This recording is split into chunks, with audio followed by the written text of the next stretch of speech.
आइए दोस्तों, आज बनाते हैं मूंग के हेल्दी लड्डू, जिन्हें आप 1 महीने के लिए स्टोर कर भी रख सकते हैं एयर टाइट डब्बे में। इन लड्डुओं को बनाने में मैंने कई सारी ऐसी चीज़ें डाली हैं जो आपकी हेल्थ के लिए काफ़ी अच्छा रिजल्ट देती है। तो चलिए दोस्तों, सबसे पहले आपका स्वागत है सिया की रसोई में। इन लड्डू को हम आपको तोड़ कर भी दिखाते हैं। ये कितने नरम मुलायम हमारे लड्डू भी बनकर तैयार हुए हैं। ये लीजिए दोस्तों, आप देख सकते हैं कितने सॉफ्ट लड्डू बनकर तैयार हुए हैं। तो चलिए दोस्तों, यहाँ पर हम सबसे पहले सामग्री को देख लेते हैं। यहाँ पर मैंने 1 केजी साबुत मूंग ली है, 250 ग्राम यहाँ पर मैंने अलसी, 150 ग्राम यहाँ पर मैंने मेथी के दाने लिए हैं और 100 ग्राम के करीब यहाँ पर मैंने सफ़ेद वाले तिल लिए हैं और यहाँ पर मैंने गोंद ले ली है। यहाँ पर मैंने कोई क्वांटिटी को सेट नहीं किया है, आप अपनी मर्ज़ी से थोड़ा सा कम ज़्यादा कर सकते हैं। तो आइए दोस्तों, सबसे पहले यहाँ पर हम ले लेते हैं एक मिक्सी का जार, जिसमें हमें थोड़ी थोड़ी सी मूंग करके एक फ़ाइन पाउडर बनाकर रेडी कर लेना है, बिल्कुल बारीक सा।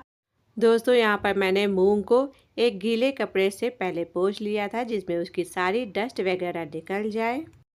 और अब यहाँ पर मैंने मूंग को पीस लिया है। मैंने 3 से 4 बैच में इसे पीस कर तैयार कर लिया है, एक फ़ाइन पाउडर बनाकर तैयार किया है।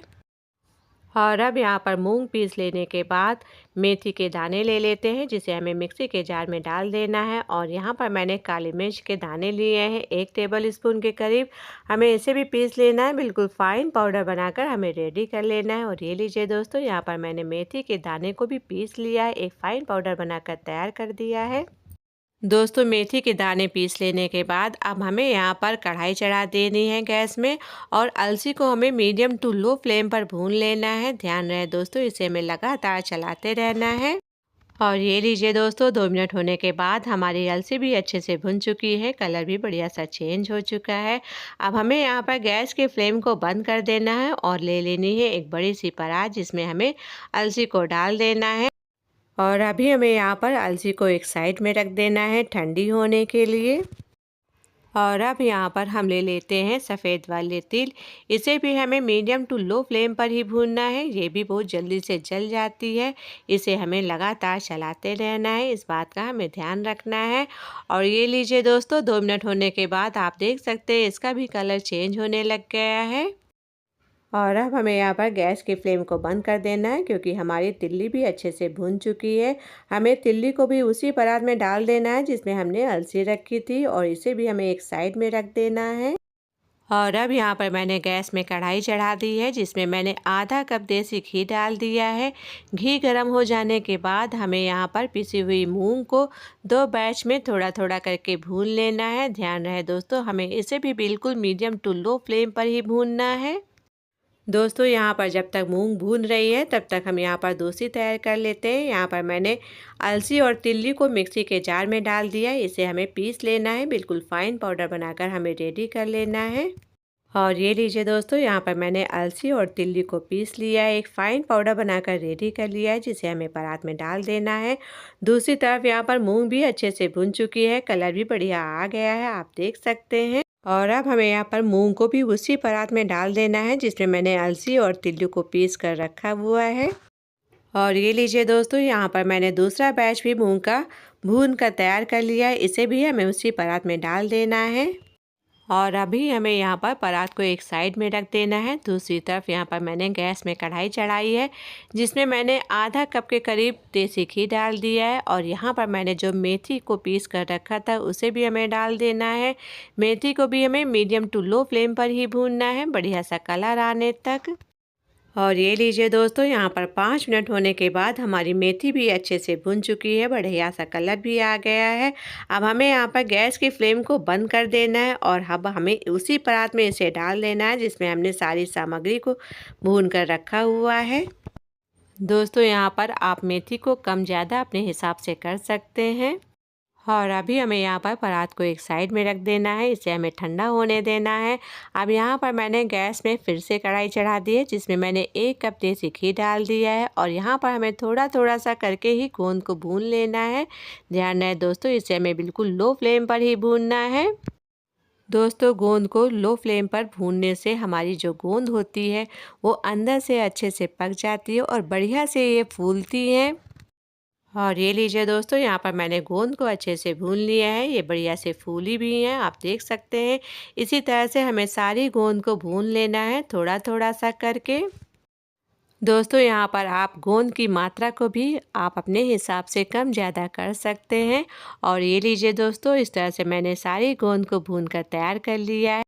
और अब हमें इसे एक मोम जस्ता से या किसी बाउल वगैरह से इसे क्रश कर देना है। ये बड़ी आसानी से क्रश हो जाती है।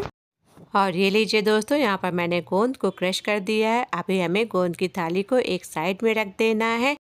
और आइए दोस्तों, अब यहाँ पर ले लेते हैं सूखे मेवे, जिसमें मैंने सनफ्लावर और पम्पकिन के सीड भी लिए हैं, बादाम, काजू, सूखा गरी जिसे मैंने कद्दूकस कर लिया है। और यहाँ पर मैंने किशमिश ली है। आप अपनी पसंद के कोई भी ड्राई फ्रूट्स ले सकते हैं और मात्रा भी कम ज़्यादा आप अपने हिसाब से कर सकते हैं। यहाँ पर मैंने कढ़ाई में सबसे पहले काजू और बादाम को डाल दिया। इसे हमें 2 मिनट तक फ्राई कर लेना है, जब तक कि बढ़िया सा क्रंच ना आ जाए।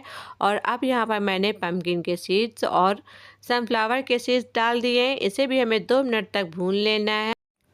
2 मिनट तक भून लेने के बाद अब हमें यहाँ पर कद्दूकस की हुई गरी डाल देना है। इसे भी हमें 2 मिनट तक लगातार चलाते रहना है। और सबसे बाद में हमें यहाँ पर किशमिश डाल देना है, क्योंकि किशमिश सबसे जल्दी जलती है, इसीलिए हमें इसे सबसे बाद में डाल देना होता है। किशमिश को भी हमें 1 मिनट के लिए भून लेना है। और भून लेने के बाद हमें यहाँ पर गैस की फ्लेम को बंद कर देना है।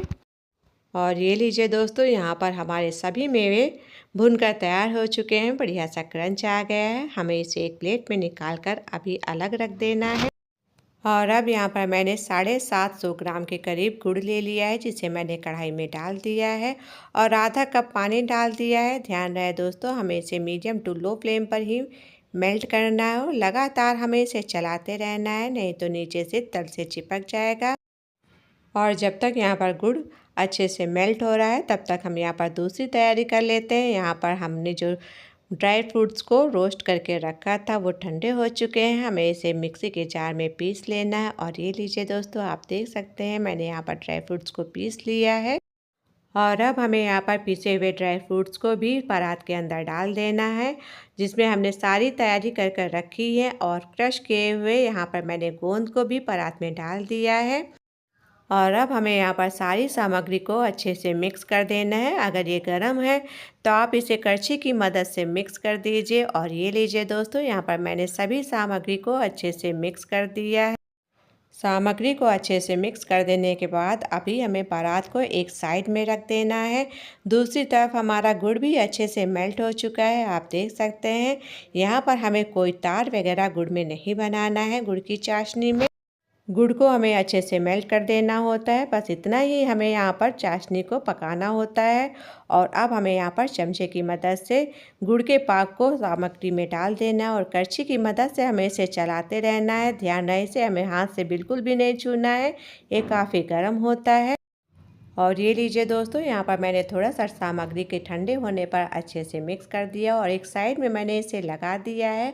और गरम गरम ही हमें इसके लड्डू बना लेने हैं। और इस तरह से मैंने लड्डू बनाकर तैयार कर लिए हैं, आप देख सकते हैं।